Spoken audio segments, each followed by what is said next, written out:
संतुष्टि। 2 साल बाद एक दिन राजेंद्र ने अपने मित्र एवं पूर्व शिक्षक साथी संतोष को कॉल की और उनसे पूछा, संतोष भाई, कैसे हाल चाल है? घर परिवार में सब ठीक है? सब बढ़िया है राजेंद्र भाई। तुम सुनाओ? संतोष ने कहा, हमारे यहाँ भी घर परिवार में सब ठीक है भैया। तुमसे बात किए हुए काफी दिन हो गए थे। आज सोचा कि संतोष सर के हाल चाल मालूम कर लूं। कैसी चल रही है नौकरी बड़े भाई? अब तो खूब मजे ले रहे होंगे। राजेंद्र बोला, राजेंद्र भाई, यूं समझ लो कि टाइम काट रहे हैं मिर्जापुर में। दुखी मन से संतोष ने कहा। क्यों, क्या हुआ? कोई दिक्कत? राजेंद्र ने सवाल किया। क्या बताऊं, नौकरी जैसी भी है, अब तो करनी पड़ेगी, कोई और चारा भी तो नहीं है। अच्छी खासी गृह जनपद की प्राइमरी स्कूल की नौकरी छोड़कर यहाँ आकर फंस गया। अब तो उम्र भी हो गई है, 46 साल का हो गया हूँ। कोई दूसरी नौकरी का फॉर्म भी नहीं भर सकता। अब तो पूरी जिंदगी इसी में गुजारा करना पड़ेगा। ये बताते हुए संतोष की आवाज में दर्द था। कैसी बातें कर रहे हो संतोष? यह नौकरी तो तुम्हारी अपनी पसंद की है। तुम्हें याद है कि हम दोनों का ही सिलेक्शन अपने घर से 500 किलोमीटर से भी ज्यादा दूर पीजीटी में नवोदय विद्यालय में हुआ था।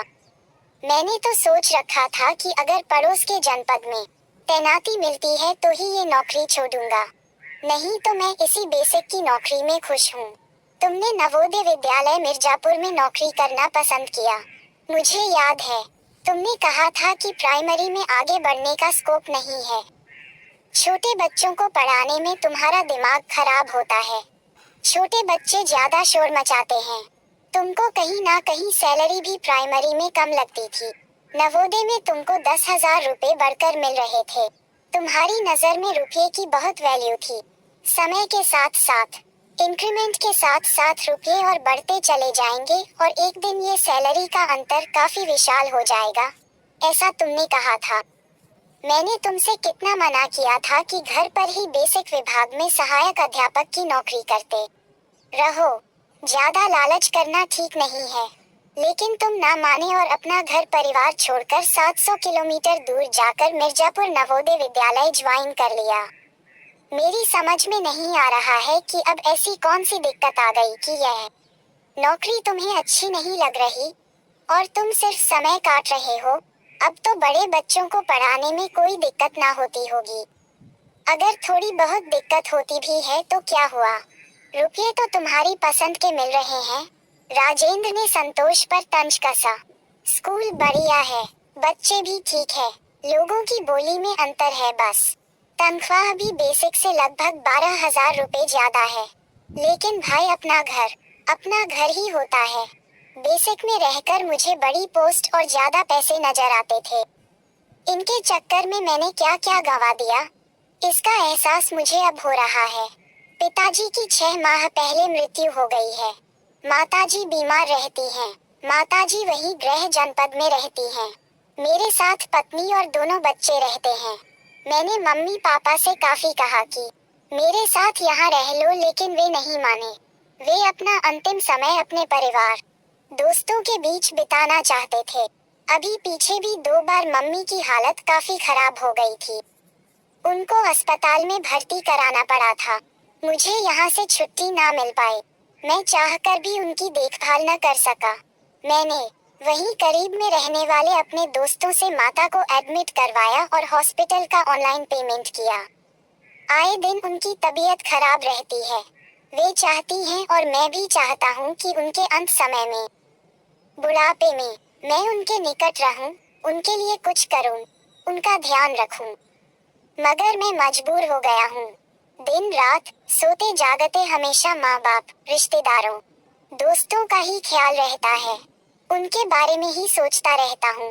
मेरा कोई और भाई तो है नहीं, इसलिए सब जिम्मेदारी मेरे कंधों पर है। कितने हसीन दिन थे वे जब मैं बेसिक में नौकरी करता था। मात्र 45 मिनट में स्कूल से घर वापस आ जाता था। दोस्तों, रिश्तेदारों और परिवार को भरपूर समय दे पाता था। आज स्थिति बिल्कुल उलट है।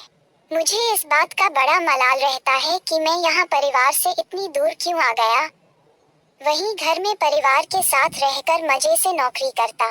लेकिन आगे बढ़ने की महत्वाकांक्षी सोच और ढेर सारा पैसा जब आंखों के सामने हो, तो इंसान परिवार, रिश्तेदारों, दोस्तों को ताक पर रख देता है और बाद में जब उसे होश आता है तो पछताने के सिवा कुछ नहीं होता। यही मेरे साथ हो रहा है। अच्छा हुआ जो तुमने नवोदय विद्यालय की नौकरी छोड़कर घर पर ही बेसिक शिक्षा विभाग में नौकरी करना उचित समझा। कितना सही निर्णय था तेरा। काश मैं भी तेरी तरह दूरदृष्टि सोच का होता। तू किस्मत वाला है जो परिवार के साथ बैठकर रोटी खा रहा है। यहाँ तो यही नहीं पता कब घर जाना होगा। सिर्फ गर्मियों और जाड़ों की छुट्टियों में ही घर जा पाता हूँ। इस बीच अगर परिवार में कोई दिक्कत हो जाए तो साल में मिलने वाली 14 छुट्टियां सिर्फ आने जाने में ही खर्च हो जाती है। मैं चाहकर भी घर पर माताजी के पास रुक नहीं पाता। संतोष बोलता जा रहा था और राजेंद्र चुपचाप उसकी बात सुन रहा था। यार तू सही कहता था कि व्यक्ति में संतोष होना बेहद जरूरी है। ज्यादा की चाहत में अपने चैन व सुकून में आग लगा लेना ठीक नहीं है। घर से बाहर अगर 15,000 फालतू भी मिल रहे हैं तो वह किसी काम के नहीं, क्योंकि बाहर रहने खाने में इंसान उससे कहीं ज्यादा खर्च कर देता है। उसके बाद बस भाग दौड़, हाय तौबा लगी रहती है। सुकून नाम मात्र के लिए नहीं मिलता। नई जगह जाकर फिर नए दोस्त बनाने में कोई मजा नहीं है। ऐसे दोस्त प्रोफेशनल होते हैं, केवल व्यक्तिगत फायदे की वजह से हमसे जुड़ते हैं। सच्चे और अच्छे दोस्त बचपन के ही होते हैं जो जीवन के अंतिम समय तक हर मोड़ पर निस्वार्थ भाव से हमारा साथ निभाते हैं और जरूरत पड़ने पर सवाल जवाब नहीं करते। चल ज्यादा मत सोच, परेशान ना हो, खुद को ठीक कर। ज्यादा सोचने से भी दिमाग खराब रहता है। अब तो बस यही कहूंगा कि नौकरी तो करनी ही है, चाहे रो कर लो या हंस कर। छोड़ तो सकते नहीं। अच्छा ये बता, भाभी और बच्चे ठीक हैं? तुम्हारी भाभी की भी थायराइड की दवा चलती रहती है। बच्चों ने भी बहुत दुखी कर रखा है। एक व्यक्ति हमेशा इन पर नजर रखने और ध्यान रखने के लिए चाहिए। तुम्हें तो पता ही है कि जब मेरी यहाँ पोस्टिंग हुई तो मेरा छोटा बच्चा 8 माह का था। बड़ा बच्चा तो गृह जनपद अमरोहा में ही घर पर अपने दादा दादी के बीच रहकर पल गया। उसका तो हमें पता ना चला। सुबह से शाम तक कोई ना कोई लाड़ प्यार दुलार करके बच्चे को अपनी गोद में उठाए फिरता था। लेकिन इन छोटे बच्चों ने तो जीना हराम कर दिया। पहले स्कूल में जाकर बच्चों को पढ़ाओ, थक हार कर घर पर आओ तो बच्चों को संभालो, तब जाकर श्रीमती जी खाना बना पाती हैं। बच्चों की वजह से रात में भी नींद पूरी नहीं ले पाते। यहाँ रहकर सारा दिन बच्चों में और घर के कामों में ही लगे रहना पड़ता है। इसलिए 2 सालों से अपने किसी दोस्त से बात नहीं कर पाया। 1 मिनट के लिए भी आराम नहीं है। कई बार तो घर पर भी बात नहीं कर पाता हूँ। तूने आज काल की हाल चाल पता किया तो अच्छा लगा। तुझसे अपने मन की बात बोलकर हल्का महसूस कर रहा हूँ। अब तू बता, मैं ही बोले जा रहा हूँ। तेरे यहाँ तो सब कुशल मंगल हैं? जी भैया, सब ठीक हैं। मैंने तो यही सोच रखा था कि संतोष तो मुझे भूल गया है। पहले जब स्कूल जाते थे तो रास्ते में मुलाकात और बात हो जाती थी। मैंने सोचा संतोष तो बात करेगा नहीं, मैं ही हर बार की तरह कॉल करके उससे उसका हाल चाल पता कर लूं। तुमसे बात करके मुझे भी अच्छा लगा। इस बार छुट्टियों में घर आना, हो सके तो मिलकर जाना। अगर घर ना आ सको तो मुझे बता देना, मैं तुमसे मिलने खुद तुम्हारे घर पहुंच जाऊंगा। पक्का पक्का, मैं इस बार छुट्टियों में तुमसे मिलने जरूर आऊंगा और तुम्हारे साथ साथ हम अपने दोस्त सुरजीत के घर भी चलेंगे। वहीं बैठकर पंचायत मारेंगे। ठीक है राजेंद्र भाई। ठीक है भैया, चलो फोन रखता हूँ, अपना ध्यान रखना।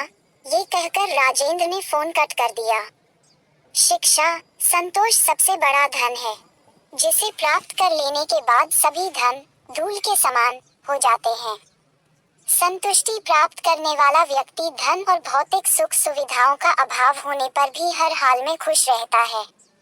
लालच की वजह से व्यक्ति कभी भी संतुष्ट नहीं हो पाता और धनवान होते हुए भी गरीब बना रहता है। असंतुष्टि की वजह से जीवन की सुख शांति गायब हो जाती है। फिर इंसान के पास पछताने के अलावा कोई चारा नहीं रहता। इसलिए हमें अपने बच्चों को शुरू से ही कम में ही संतोष करना सिखाना चाहिए।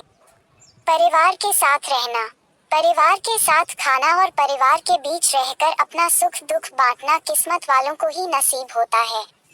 माँ बाप पूरी जिंदगी अपना खून पसीना बहाकर, अपना सुख चैन गवाकर हमें कामयाब बनाते हैं। ऐसे में हमारा भी फर्ज बनता है कि हम उनको अंतिम समय में बेसहारा ना छोड़ें, उनका सहारा बने, उनकी देखभाल करें, क्योंकि कल को हमें हमारे बच्चों से भी यही उम्मीद रहेगी। मात्र चंद रुपए के लालच में माँ बाप, परिवार को छोड़कर बाहर बस जाना समझदारी भरा निर्णय नहीं होता। बहुत बार देखा गया है कि माँ बाप की चिता को भी अपने बेटे के द्वारा अग्नि नसीब नहीं होती।